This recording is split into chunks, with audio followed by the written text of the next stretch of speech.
Klay Thompson is one of the greatest shooters in the history of the NBA, and today we are going to be doing an update on his basketball shooting form. So if you're looking to shoot the basketball better, this is definitely a video that's going to help you. Hit that like button, subscribe, and let's get down and let's check out Klay Thompson. So first we're going to be really looking at his set shot. The shots where he receives a pass and of course takes that shot. And of course that shooting form looks extremely nice. Especially from the side angle, it looks even nicer. This side angle, however, looks absolutely amazing, and we are really going to be breaking this down because there's a lot of things that Klay Thompson does that is very, very good. So first off, when he receives that ball, as soon as he catches it, he's looking at the rim. This is extremely important because now with your peripheral vision, you're going to be also able to see defenders.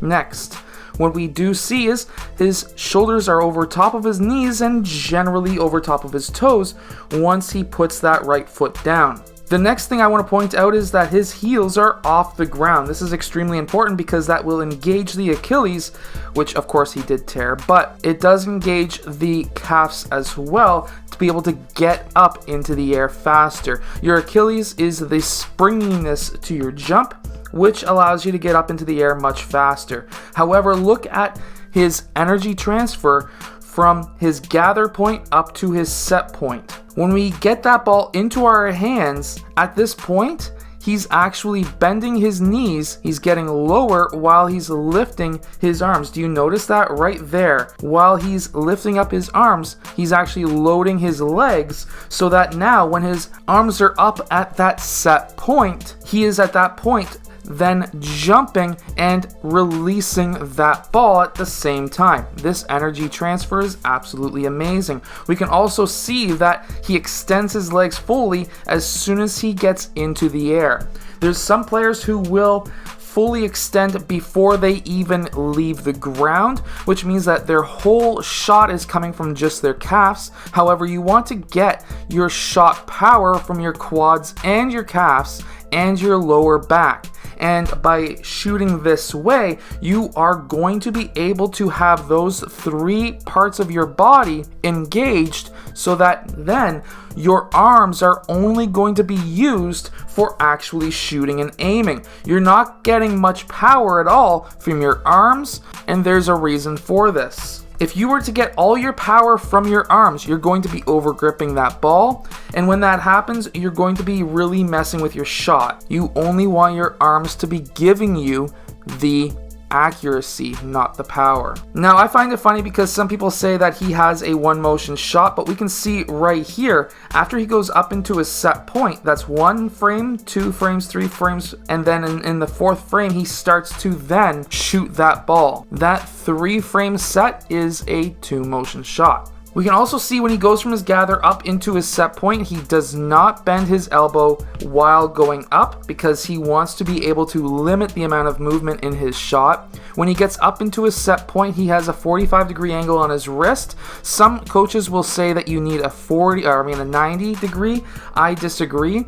Some coaches will also say that you need to have a 90 degree on your elbow. I also disagree. However, what I do agree with is having that ball over top of either your shoulder or your upper arm, which will then create some kind of a shooting triangle, which is the aim to the basket. You need to have your shoulder and elbow in line to be able to have a straight shot. We can also see that his right foot is in front of his left. He is pretty close to being square to the basket. However, the reason why you want to have your body somewhat square to the basket is not necessarily how older coaches used to teach it. Now, how I like to explain this is because you want to be able to get this upper arm in line with the net, and everyone's going to be different. Some players are going to be tilted a little bit more, while some players can be a little bit more square towards the basket. Everyone is different. When he does receive that ball, he receives that ball a lot of the time and brings it right to the middle of his hips. Then he brings that ball up the middle of his body until he gets to that set point where at least half of that ball is over top of that upper arm, which will give him that perfect release. We can also see that when he shoots, he jumps and lands in pretty well the exact same spot, because if you're jumping too far forward or sideways, that is going to mess up the basketball, and you're going to need to jump the exact same distance every single time, which is hard to do. So by limiting your forward momentum on your shot will allow you to have, of course, a perfect shot. I also want to really show that release point of his, which his elbow is, of course, well above his forehead. He has a soft release and zero thumb flick. There's two types of releases, a soft and a hard. Hard is more like on Michael Jordan, which will give you more backwards rotation. However, a soft release is what Steph Curry really does really extremely well, which will give you a lot of arc. Now going to his driving shot, where he's driving and taking a mid-range shot. What is he doing that is so special versus pretty much everybody else? Well, first off, it's a lot to do with the footwork. Here, he gathers that ball on the left foot and then he goes right-left. Notice how his right foot is pointing towards the sideline. That is actually something that I've noticed him doing now after his injury versus before. Before, his foot was more pointed towards the rim, more on a 45. There's a reason potentially for this. I'm not too sure if it's because of him worried about his knee as well as his Achilles, but I know after I tore my ACL, I was really afraid of moving this way when having my foot facing this way, because I was afraid knee basically blowing up once again. When he does, however, go up into his shot, we can notice that he has pretty well the exact same shot as he normally would if he was taking a three-point shot that was set. He still has his shoulder and elbow in line, and his hand placement is, of course, the exact same as well. And if we zoom in to this shot, we can see a little bit of a shadow between his palm and the ball. He does have, and we've seen closer images of this, the sides of his palm generally touching the basketball, while the space in between the palm and the ball is still there.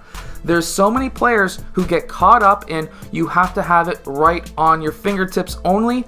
I disagree. There's a lot of coaches online who will say you need to have your palm straight on the ball. I also disagree, because that could be misleading. They will then try to correct themselves when I comment on it and say, well, his palm's on the ball because the sides of his palm's on the ball. You can't actually have your palm straight on the ball. Well, guess what? You can, and that will make you miss your shot. So for those of you who really take that small detail into account, can really mess you up, that is how you really want to shoot the ball, at least if you're shooting like Klay Thompson. And he has, again, that nice soft release. He also kicks out his foot to the side after that release, very similar to myself. I think that's also a mental thing when it comes to after having the injuries that both myself and Klay Thompson have had.